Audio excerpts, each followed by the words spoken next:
Hello, guys.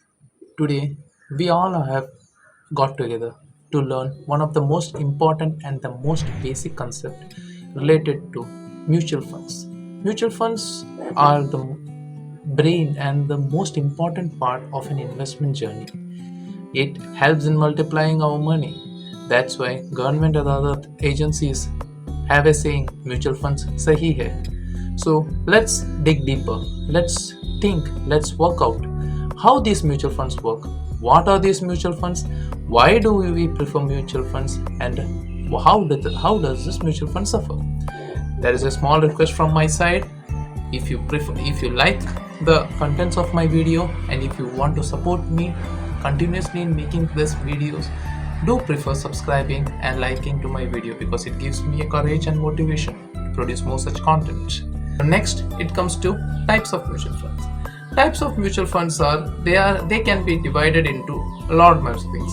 You can get the screen. You can now look at the screen to find the different types of mutual funds. You can pause the screen, have an analysis of this, and then come back. In the first stage, by structure. By structure, you have three types of mutual funds. One is open-ended scheme, close-ended scheme, and interval scheme.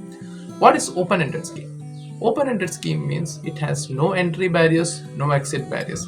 The only barrier that is called exit load. We will cover the entry and exit load later in the chapter. So just think there is an entry load. It means you can enter anytime, you can exit anytime. So it's an open scheme. Most of the mutual fund units which you see now, most of the mutual fund schemes which you see now are usually open-ended schemes. Next comes to close-ended schemes. Close-ended schemes. What are close-ended schemes? There will be a definite period of entry. There will be a definite period of exit. So in between only the investment is sustained. You cannot enter after the entry period. You cannot close. You cannot extend the period after the closing period. So these are called closed intervals. And then is the interval scheme. Interval scheme means they provide a certain interval for investment. These schemes continue for a long time, but they have certain intervals during which you can invest and you can take it out. If you invest for 1 year, you have logged in for 3 years, like the tax schemes. Tax schemes continue for the same fund continues for a long scheme, but once you invest, you have a period of around 3 years within which you can withdraw. After only that, you can withdraw. So these are called interval schemes. This is called by structure. Then comes by nature. Nature, there are three types of funds as per nature of the funds. That is called equity, debt, and of course hybrid or balanced fund. So what is equity? Equity means shares of companies, shares of mutual fund houses, shares of everything. Any share out of the 6,500 units that have been listed in the stock market is called equity market. Then comes to debt market. Debt market is government bonds, corporate securities, NCDs, everything that can be covered in that have an interest rate portion, interest component or something where you have little less volatility and little less fluctuations compared to the equity share market is called a debt market. A debt market consists of, you can take an example your FD can be considered as a debt instrument because it has a definite period. It has a definite rate of interest. Debt objects do have a definite rate of interest. So it has a definite rate of interest, and based on this only, it can move forward. Then next is the balanced fund or hybrid fund. You can call they come in numerous names. These mutual fund houses, they just launch number of schemes based on all this, a combination of this. So everything basically is the same. So balanced fund is literally a mixture of equity and hybrid. You can just it's a mixture of certain amount of equity, certain amount of hybrid. It's a combination based debt hybrid will have a higher portion of debt, lower portion of equity. Equity hybrid will have a higher portion of equity, lower portion of debt. So based on this only, the classification is made.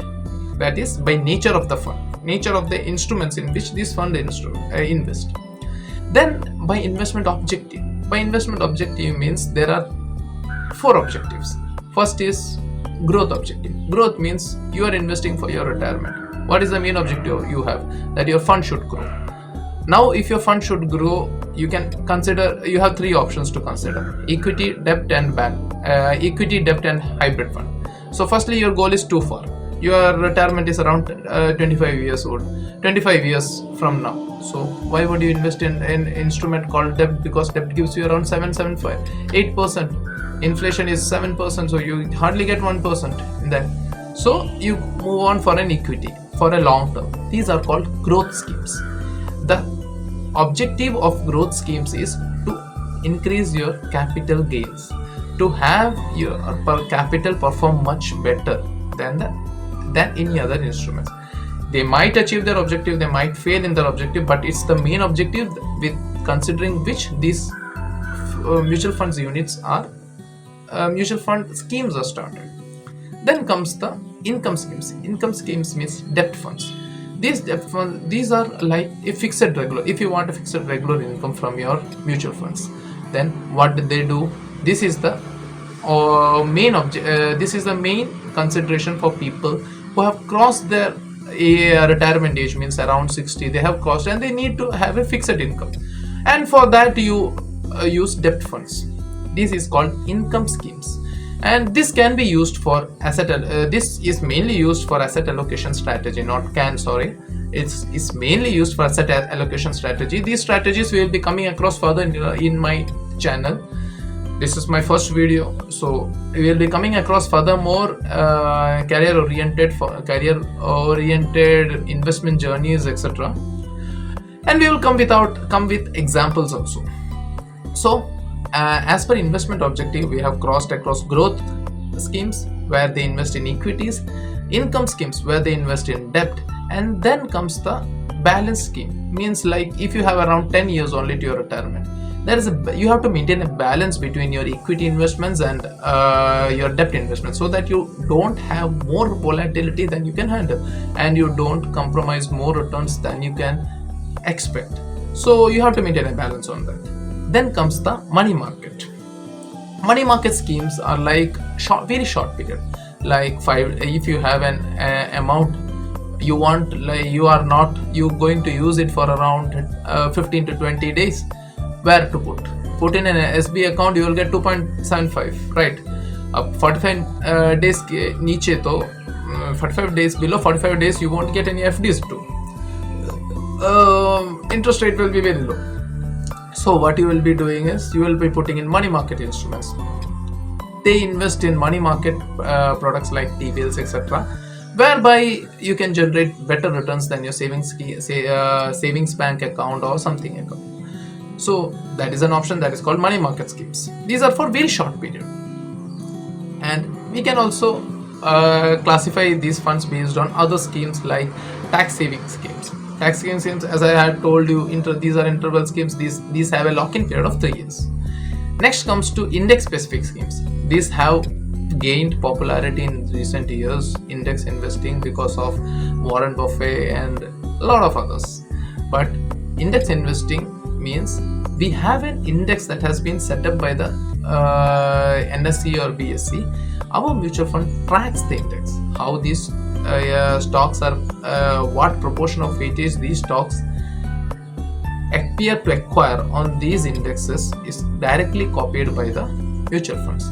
They have a small tracking error. Tracking error means if suppose HDFC has changed its weightage from 8 to 9% today, it will take around 3 to 4 days for the mutual funds to change their portfolio accordingly. So that is called a tracking error, that it won't exactly replicate, it will almost replicate. So we will be discussing further about index funds in later videos, in upcoming videos. So stay tuned for all the videos related to everything in this mutual fund journey. Then next comes the sector specific schemes. Sector specific scheme means pharma fund, IT fund, means they invest only in mutual funds relating to that industries only. Technology fund or IT fund, they invest only in IT companies. Pharma fund invests only in pharmaceutical companies. Everything that depends, that is how it works. So guys, this is all that I needed to convey. This is all in this short video that I could cover. For further options or further opinions, please do comment on my video, and I request you to provide me any other topic in specific which you would like me to make a video on. And I really thank you for all having a patient hearing, and I would really request you to consider subscribing my channel and giving it a thumbs up, so that I can be motivated to produce more such content, so that you can have a better financial life, better planned financial life, and a better movement forward. Thank you. See you again. Shubharatri. And thank you from my heart. Thank you.